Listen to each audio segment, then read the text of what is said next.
Olá, queridos, tudo bem com você? Espero que sim.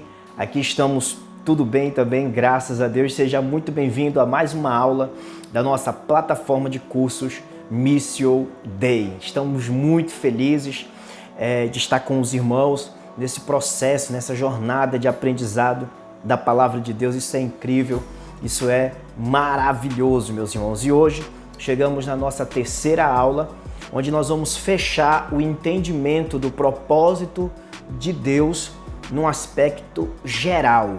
Nós já vimos tantas coisas incríveis da Palavra de Deus nesses dias e eu fico muito feliz de ter você aqui comigo, sentado à mesa comigo, aprendendo a maravilhosa Palavra de Deus.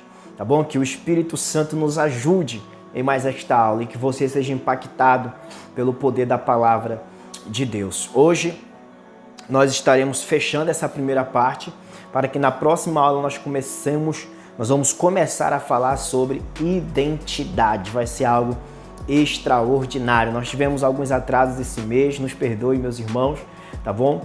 Mas nós vamos continuar na frequência de aulas, na constância, para ter um curso por mês. Aqui eu já quero agradecer a todos os nossos irmãos que renovaram a sua assinatura, o seu compromisso de estar com a gente em mais um mês de aprendizado da Palavra do Senhor nosso Deus. Muito obrigado, irmãos, pelo seu incentivo, pela sua semente que está nos abençoando aqui no campo missionário. Você está sendo abençoado com o conhecimento da Palavra de Deus, tá bom? Então, nós vamos entrar hoje na aula conclusiva, ela não vai demorar muito, que é para fechar esse entendimento do propósito de Deus num aspecto geral. Nós vimos desde a primeira aula que há um propósito em todas as coisas criadas. Há um propósito incrível de Deus na criação. Nós vimos que o propósito da criação é glorificar, exaltar, adorar o nome do Senhor nosso Deus. E nós vimos também que a coroa da criação é o próprio homem. Se a lua, se as estrelas, se o próprio universo glorifica a Deus, muito mais o ser humano, porque o ser humano foi feito à imagem do Criador, à imagem de Deus. Nós também tivemos a triste notícia, na segunda aula, de que o homem pecou e todos nós estávamos lá em Adão e todos nós fomos destituídos da glória de Deus, mas também nós vimos a maravilhosa notícia do Evangelho de que Cristo nos restaurou para viver na presença de Deus e na glória de Deus. Aleluia! E hoje nós vamos falar sobre o propósito restaurado. Há um propósito eterno de Deus em todas as coisas, inclusive na tua própria vida, meu irmão. Há um propósito eterno de Deus. E para isso eu coloquei aqui no nosso e-book, na nossa apostila, que eu coloquei já no nosso grupo, eu coloquei aqui o texto sagrado que está no livro de Apocalipse, capítulo 13 e o versículo 8, onde está escrito assim: E adoraram-na todos os que habitam sobre a terra, esses cujos nomes não estão escritos no livro da vida do Cordeiro, que foi morto desde a fundação do mundo. Amado, se eu perguntar para você, quando foi que Jesus morreu? Ele não é o Cordeiro de Deus? Quando foi que Jesus morreu? É claro que eu e você poderíamos responder, olha, Jesus morreu aproximadamente há 2021 anos atrás, porque a história da humanidade está dividida entre antes e depois de Cristo. E isso aconteceu há 2021 anos atrás, quando Cristo morreu na cruz do Calvário, aproximadamente. Mas, quando nós lemos Apocalipse capítulo 13 e o versículo 8, que o Espírito Santo nos ajude, quando a gente lê este texto sagrado, a Bíblia diz que o Cordeiro foi morto desde a fundação do mundo. O que isto significa? Que no propósito eterno de Deus, Cristo já tinha sido oferecido como sacrifício por mim e por você, e por todo aquele que crê em seu nome. O que isso significa? Que Jesus morreu no passado? Não, não significa isso. Significa que na mente eterna de Deus, o sacrifício já estava pronto. Os irmãos estão entendendo? O que significa dizer que o Cordeiro foi morto desde a fundação do mundo? Significa dizer que na mente divina O propósito eterno não falharia, não cairia. Quando a gente lê Gênesis capítulo 1, onde está escrito a criação, a gente fica maravilhado com tanta beleza, com tanta glória. No capítulo 2, muita beleza, muita glória. E quando chega no capítulo 3, o pecado entra no mundo. E aí alguém pode dizer, o plano falhou? Será que o plano de Deus falhou ao criar os seres humanos? É claro que não, meus irmãos. Tendo Deus em mente que eu e você pecaria contra Ele, pelo tanto que nos ama, pelo tanto que nos amou, Ele já tinha preparado um plano perfeito desde a eternidade passada. Isto quer dizer, nem havia tempo, nem espaço, não havia nem terra ainda, não havia nem universo, quando a Trindade Divina, Pai, Filho e Espírito Santo, entraram em um acordo celestial, em um acordo glorioso. Tiveram a ideia maravilhosa de criar o homem, a sua imagem, a sua semelhança, e prevendo que o homem pecaria contra ele, eles prepararam um acordo divino. Há teólogos cristãos que gostam de dizer um acordo divino, um acordo celestial, onde o Pai se comprometeu a criar os homens, onde o Filho se comprometeu a resgatar os homens, aonde o Espírito Santo se comprometeu a santificar esses homens, a apresentar esses homens. Quando eu falo homem, eu digo a humanidade, ao Senhor nosso Deus. Isso se chama o propósito eterno de Deus. O propósito de Deus nunca falha. O propósito de Deus nunca erra. O propósito de Deus nunca será frustrado. Como disse Jó, a palavra de Deus diz no livro de Jó, o próprio Jó disse assim, Senhor, eu sei que os teus planos não podem ser frustrados, não podem ser impedidos. Então, na mente eterna de Deus, o Cordeiro já estava morto, ou seja, o plano já estava estabelecido. A maneira pela qual os filhos voltariam para a casa do Pai já estava pronto. Isto quer dizer que não tem como Deus falhar, não tem como Ele errar. Ele nos criou com um propósito glorioso de manifestar a glória dEle no mundo. Nós pecamos e erramos, mas o Senhor preparou uma maneira de nos trazer de volta. Por isso a Bíblia diz, o Cordeiro foi morto desde a fundação do mundo. Sabe quando você foi salvo? Você não foi salvo no dia que você entregou a vida para Jesus simplesmente. Você foi salvo antes da fundação do mundo, porque ali o Cordeiro já estava morto, o Cordeiro já estava entregando a sua vida por mim e por você. E na presciência divina, quando eu falo a presciência, significa a sabedoria passada. Deus sabe de todas as coisas antes delas acontecerem. E na presciência divina Ele viu você, Ele viu a mim se entregando a Jesus, o Espírito Santo nos levando para o Pai. Mas isso só foi possível porque o Cordeiro decidiu, aceitou ser morto. Ele já nasceu com esse propósito. Ele já vivia na glória com esse propósito de morrer por mim e por você. Louvado seja Deus. Isso tudo faz parte do propósito eterno do Pai.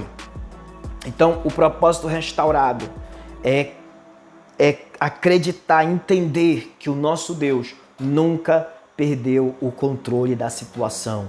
Ele nunca perdeu o controle da situação. O mundo está em suas mãos. Ele não perde o controle. Ele enviou o seu Filho e antes da fundação do mundo, o acordo já estava preparado. O Filho de Deus morreria para nos trazer de volta. Ele ressuscitou o terceiro dia, Ele está vivo para a glória de Deus. E agora Ele habita em nós pelo poder do Espírito Santo. E Ele te convida a participar do propósito eterno de Deus. Eu coloquei aqui no nosso livro, Deus já tinha um propósito eterno e jamais seu nome será envergonhado.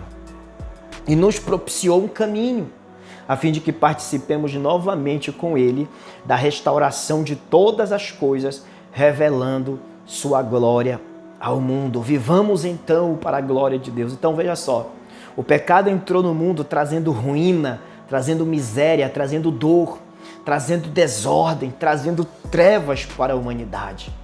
Mas o Filho de Deus já havia sido morto antes da fundação do mundo, ou seja, no propósito eterno de Deus, o Senhor preparou um caminho para nos trazer de volta para Ele, para que eu e você participe com Ele da restauração de todas as coisas. Sabe qual é o propósito da tua vida, meu irmão? Esse não é só o teu propósito e o meu propósito, mas esse é o propósito de toda a humanidade. Sabe qual é o nosso propósito? Sabe por que nós estamos aqui? Nós estamos aqui para conhecer a Deus, para amar a Deus e revelar sua glória ao mundo. É exatamente isto. E nós vamos ver nas próximas aulas como que nós vamos revelar a glória de Deus no mundo, através da nossa identidade, quem nós somos em Deus e através daquilo que Ele nos chamou para fazer. Entenda isso, como é que nós vamos revelar a glória de Deus ao mundo? Através da nossa identidade, a nossa próxima aula. E através do que Ele nos chamou para fazer. O que foi que Deus nos chamou para fazer? Nós vamos ver isso também na próxima aula, depois da aula da identidade. Vivamos então para a glória de Deus, porque o Cordeiro foi morto antes da fundação do mundo. Ele tem poder e Ele quer te usar para revelar a glória dele nesse mundo. O inimigo quer te parar, o inimigo quer me parar, sabe por quê? Ele não quer que a gente cumpra o propósito de Deus, mas ele será envergonhado em nome de Jesus, porque eu e você vamos cumprir o propósito de Deus nessa terra. Por isso, a palavra de Deus diz em Apocalipse 4:11, Senhor nosso e nosso Deus, Tu és digno de receber glória, honra e poder, pois criaste todas as coisas, por Tua vontade elas foram criadas e existe. Apocalipse 4:11. O que significa esse texto? Significa que toda a criação se voltará para Deus em adoração, ainda que as nações se levantem contra Deus. Ainda que o ser humano não queira conhecer o Pai, não tem para onde fugir. O Cordeiro comprou para Deus milhões e milhões de pessoas e elas vão vir para o Pai através da sua vida, através da minha vida. E no final de tudo nós vamos cantar Apocalipse 4:11, Senhor nosso Deus, Tu és digno de receber glória, honra e poder, pois o Senhor criou todas as coisas, criaste todas as coisas, por Tua vontade elas foram criadas e existem. Nada está nesse mundo por acaso, tudo é uma intenção de Deus em revelar sua glória para os seus filhos. Por isso, meus irmãos, a Bíblia diz também em Romanos 11:36, pois dele, por ele e para ele são todas as coisas. A ele seja a glória para sempre. Amém. Romanos 11:36. O texto sagrado está dizendo, dele é a glória. Porque foi por ele que as coisas foram feitas e foram feitas para ele. São todas as coisas. Todas as coisas são para Deus. Entenda isto. A música é para Deus. O esporte é para Deus. Tá bom? A arte é para Deus. A política, sim senhor, por incrível que pareça, é para Deus. O dinheiro é para Deus. O nosso cérebro é para Deus. Mas por que a gente vê jogadores que não glorificam a Deus? Por que a gente vê artistas que não glorificam a Deus? Músicos que não glorificam a Deus? Políticos que não glorificam a Deus? Por que a gente vê pessoas que têm dinheiro não glorificando a Deus? Se tudo isso está escrito que é para Deus todas as coisas. Sabe por quê?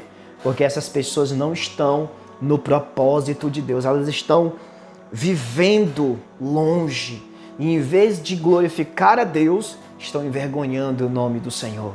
E eu e você prestaremos conta a Deus da nossa vida que Ele nos deu. Então, tudo é para Deus. Então, em 1 Coríntios 10:31, a Bíblia diz, portanto, quer comais, quer bebais, ou façais outra qualquer coisa, fazei tudo para a glória de Deus. O apóstolo Paulo está dizendo que até nas coisas mínimas, como comer e beber, você beber sabendo que a água é uma bênção de Deus. Você está comendo pela providência divina. Ou fazendo qualquer outra coisa, façam tudo para a glória de Deus. Essa é a vontade de Deus, é o propósito geral. Eu precisava dar essas aulas introdutórias acerca do propósito geral de toda a humanidade para que os irmãos entendam que o propósito da nossa vida, o propósito da tua vida é glorificar a Deus para sempre, é ter prazer no Senhor para sempre. E se você não tiver prazer em Deus, pode ter certeza, um ídolo mundano, um ídolo do mundo se levantará no lugar do Senhor no teu coração. Que o Espírito Santo nos guarde, nos ajude, para que nós possamos fazer tudo para a glória de Deus. Amém, meus irmãos? Glorifique a Deus com a sua vida e com a minha vida. Viver para a glória de Deus não é só ser um missionário, mas através do seu trabalho, através dos seus negócios, através da sua vida, através da sua personalidade, você pode glorificar o nome do Senhor teu Deus. Amém? Deus abençoe a tua vida. Essa foi a nossa aula conclusiva de hoje. Na próxima aula, nós vamos falar sobre identidade. Essa aula vai curar o teu coração e a tua vida. Estamos num curso, num treinamento, meus irmãos, para que eu e você possamos viver o que Deus tem projetado para as nossas vidas. Louvado seja Deus. Amém? Qualquer dúvida, coloque lá no nosso grupo. Assim que você vê esse vídeo, curta, comente o vídeo, coloca lá no grupo o que você achou da aula para interagir com os outros irmãos, para que juntos possamos formar uma comunidade forte, que ame Jesus e que queira impactar esse mundo com o nosso testemunho de amor pelo Senhor nosso Deus. Um abraço, meus irmãos, e até a próxima aula, querendo Deus. Deus abençoe.